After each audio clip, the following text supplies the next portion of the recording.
चलिए बच्चों, तो अपन नेक्स्ट टॉपिक डिस्कस करते हैं इसी में ही, मोलर मास। तो अभी तक अपन ने पढ़ा था, दो टर्म्स पढ़ी थी ना, कि एक तो अपन ने पढ़ी थी एटॉमिक मास और molecular mass, and second term अपन ने जो पढ़ रहे हैं अब अपन वो पढ़ रहे हैं मोलर मास। अब मोलर मास क्या चीज है, ठीक है, मोलर मास क्या चीज है? Mass of one mole substance in gram is known as molar mass. Simple सी डेफिनेशन है बहुत ही, कि वन मोल सब्सटेंस का जो ग्राम में मास आता है उसी को ही अपन क्या बोलते हैं? मोलर मास बोलते हैं। बिल्कुल सिंपल सी चीज, बिल्कुल सिंपल अपन एग्जांपल से देखते हैं इसको, कि जैसे अपने को पता है कि मास of one electron, mass of one electron कितना है? 9.1 इंटू 10 टू पावर माइनस 28 ग्राम, इतना मास है एक इलेक्ट्रॉन का।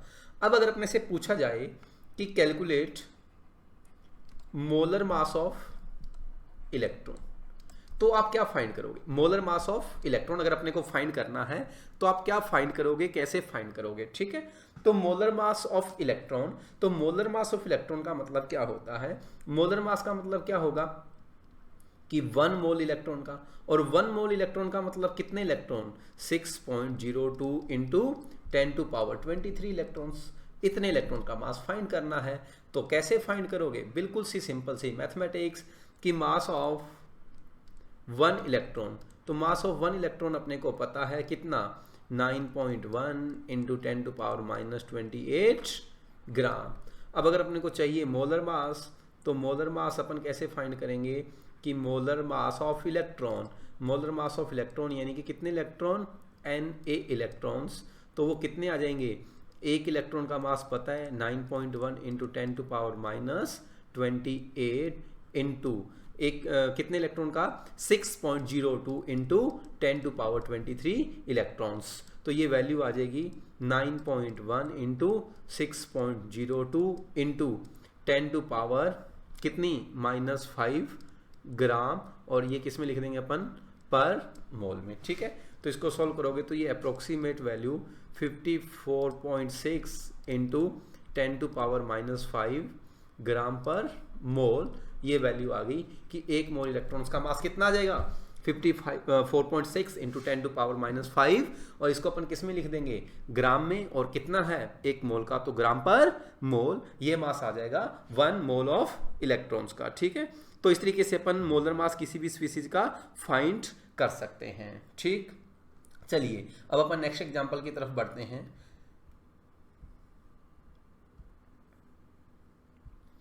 ठीक है, कि जैसे अपने को चाहिए मोलर मास ऑफ एटम, ठीक है ना।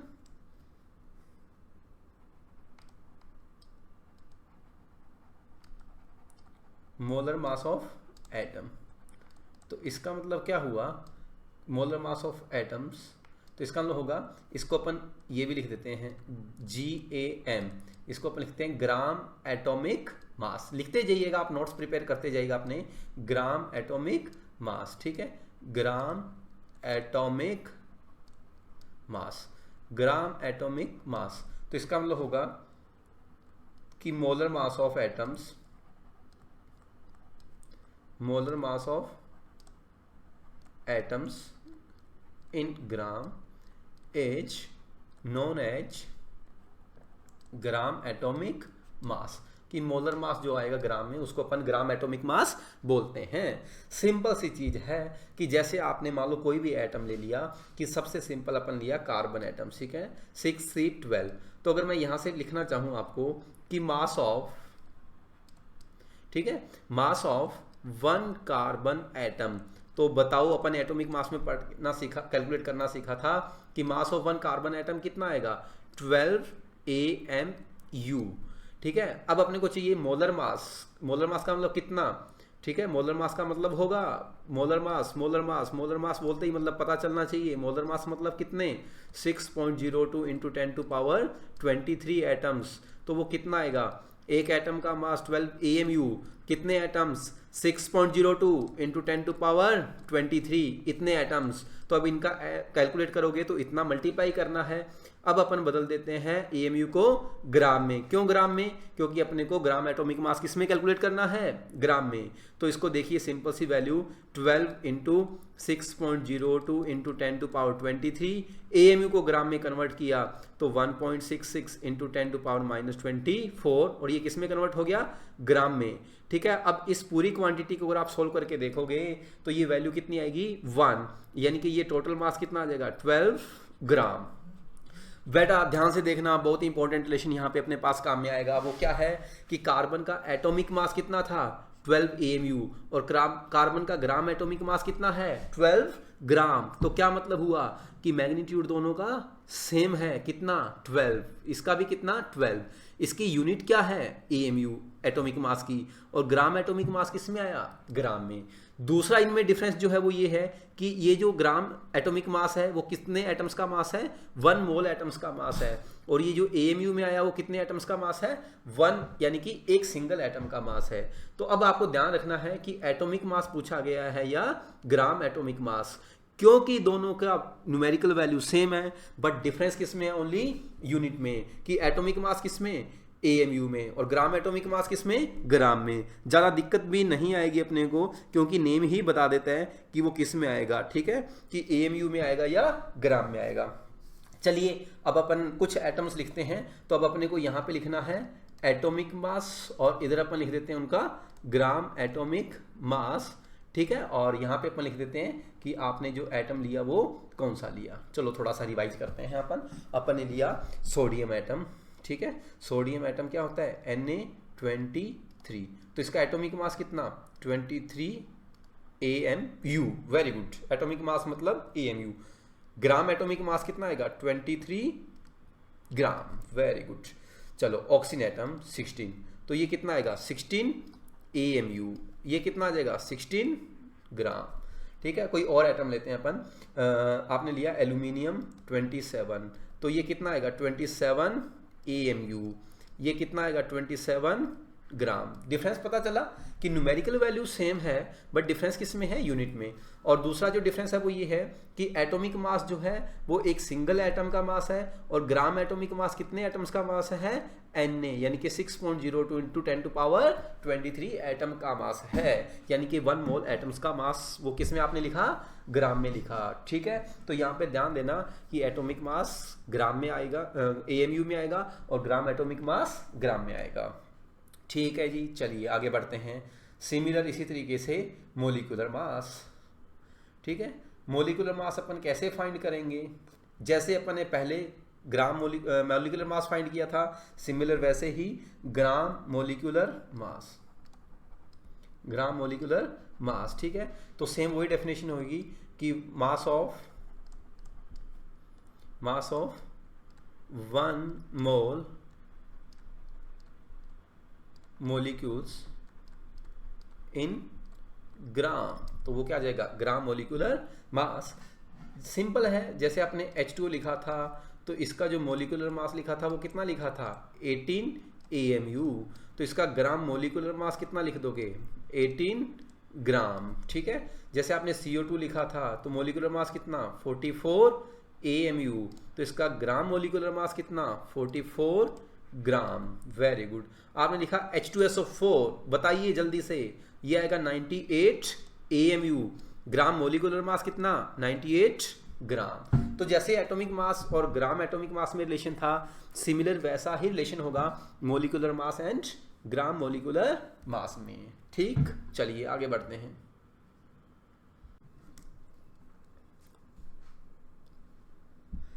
चलिए बच्चों, तो अभी अपन ने देखा था मोलर मास। मोलर मास की डेफिनेशन क्या थी? कि मास ऑफ 1 मोल सब्सटेंस।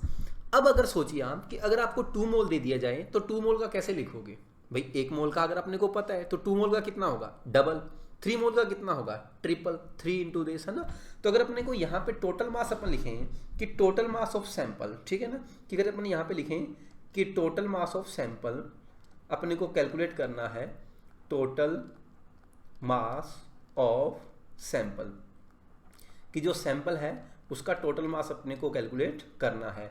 तो कैसे कैलकुलेट कर सकते हैं अपन? बिल्कुल सी सिंपल सी चीज़ है कि अगर अपने को नंबर ऑफ मोल्स दे दिए और दूसरा मोलर मास दे दिया तो उसको अपन ऐसे लिख सकते हैं कि number of moles into molar mass.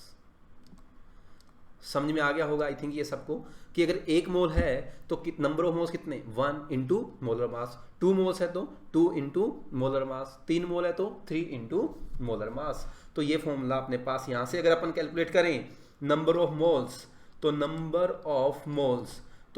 Of moles का जो सेकंड फॉर्मूला अपने पास आ जाएगा, वो आ जाएगा टोटल मास ऑफ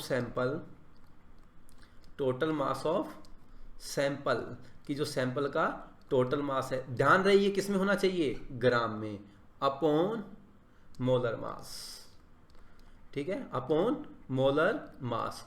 तो ये अपने पास सेकंड फॉर्मूला आ गया नंबर ऑफ मोल्स कैलकुलेट करने का।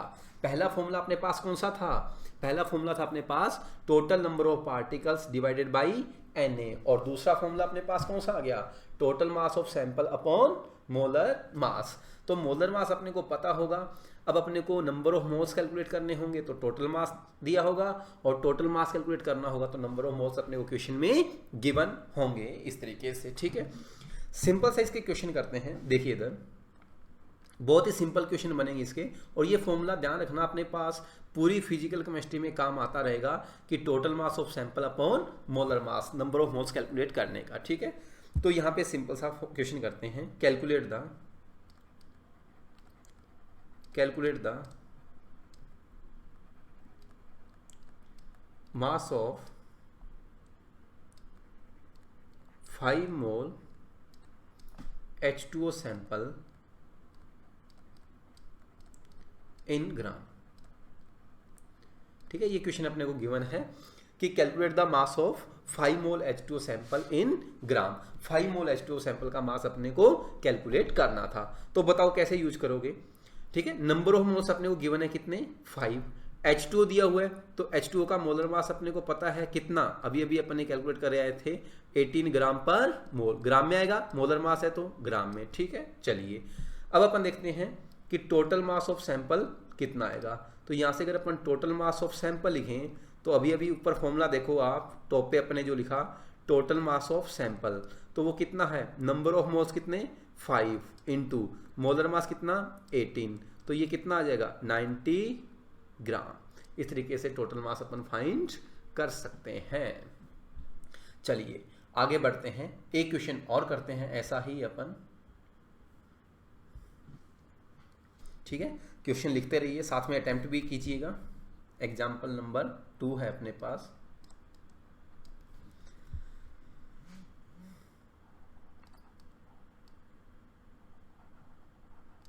Calculate the number of moles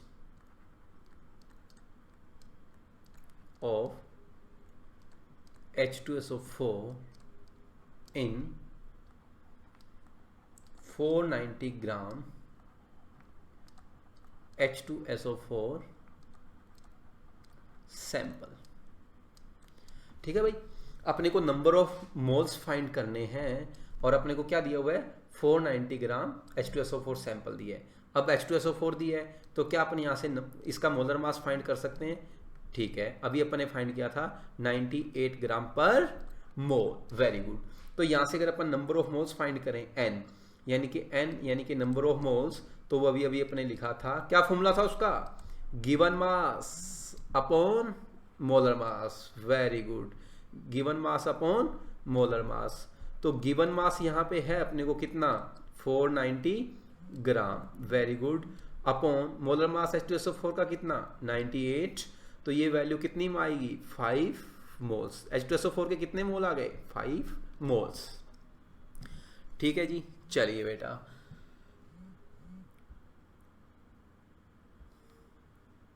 next question, ये आपको खुद को सॉल्व करना है, देखते रहिएगा यहाँ पे क्वेश्चन, फिर उसके बाद आपको सॉल्व करना होगा। ठीक है, चलिए example number 3,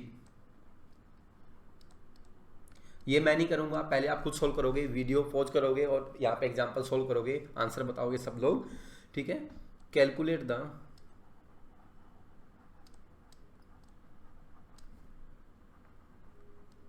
number of moles, calculate the number of moles of CaCO3 in 10 kg sample. ठीक है, तो इस बार 10 kg सैंपल दिया हुआ है CaCO3 का, उसमें अपने को नंबर ऑफ मोल्स फाइंड करने हैं। तो यहाँ से देखते हैं नंबर ऑफ मोल्स का क्या फॉर्मूला आना चाहिए अपने पास। नंबर ऑफ मोल्स का फॉर्मूला है अपने पास गिवन मास ऑफ सैंपल, किसमें, ग्राम में, अपॉन मोलर मास। यही फॉर्मूला आपने पढ़ा भी, given mass of sample upon molar मास। अब गिवन मास तो 10 kg गिवन है, तो क्या कुछ चेंज करना चाहिए अपने को? बिल्कुल करना चाहिए कि ये है 10 ग्राम, तो 10 ग्राम है तो केजी में 10 kg है तो इसको ग्राम में कन्वर्ट किया तो आएगा 10⁻3। अब बात करते हैं मोलर मास की। तो बेटा CaCO3 का मोलर मास फाइंड करोगे तो कैल्शियम का एटॉमिक मास 14, कार्बन कितना 12, ऑक्सीजन कितना 16, कितने ऑक्सीजन 3, तो 3 × 16 कितना 48, तो इसका मोलर मास कितना आएगा 100। तो ये वैल्यू आ जाएगी कितनी 100 इसका मोलर मास। तो यहाँ से नंबर ऑफ मोल्स फाइंड करोगे तो आएंगे अपने पास 100 मोल्स।